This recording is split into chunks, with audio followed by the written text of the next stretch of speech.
2023 жылдың қыркүйек айынан бастап Қорған М қоғамдық бірлестігі Шымкент қаласында тұратын ниет санатына кіретін жастарды қолдау жөніндегі жобаны іске асыра бастады. Мұндағы мақсат елдің экономикалық және әлеуметтік болашағын қалыптастыру, жаһандық азаматтық қағидаларын енгізу. Жоба аясында шаһарымыздағы жұмыссыз жастарға 20 шағын грант бөлінді. Толығырақ әріптесім баяндайды. Елеусіз қалған ұрпақ НИет. Бұл термин қоғамдағы сабақ оқымайтын, жұмыс істемейтін жастар категориясы.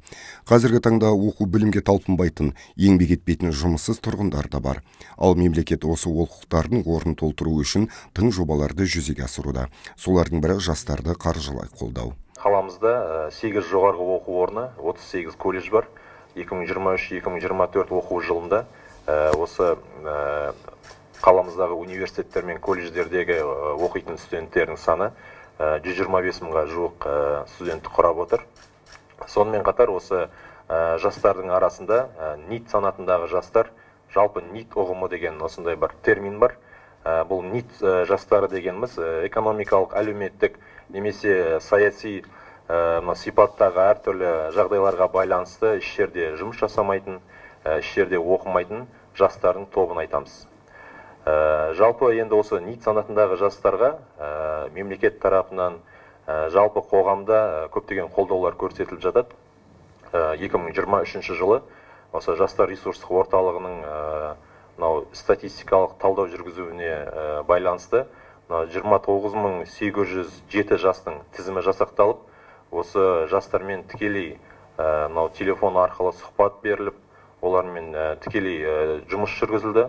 Онда әрқайсымен сұхбат арқылы оларға мемлекеттік бағдарламалар, қазіргі таңда шағын несиелер, оның ішінде гранттар жастарға берілетін, солар бойынша ақпараттар беріліп, және жұмыс істеуге ниеті бар жастарды осы еңбек мобильділігі орталығына, мансап орталығына шақырту жұмыстары жүргізілді. Алдағы 2024 жылда осы НИет санатындағы жастармен жұмыс жүргізу бойынша біраз жұмыстар атқарылатын болады. Атап айтатын болсақ, шалғай елді мекендердегі жастармен жұмыс жасау, сондай-ақ қаладағы ірі сауда орындары, ірі базарларда осы НИет санатындағы жастармен осы еліміздегі мемлекеттік бағдарламалар, шағын несиелер, гранттар бойынша түсіндірме жұмыстары ары қарай жалғасатын болады.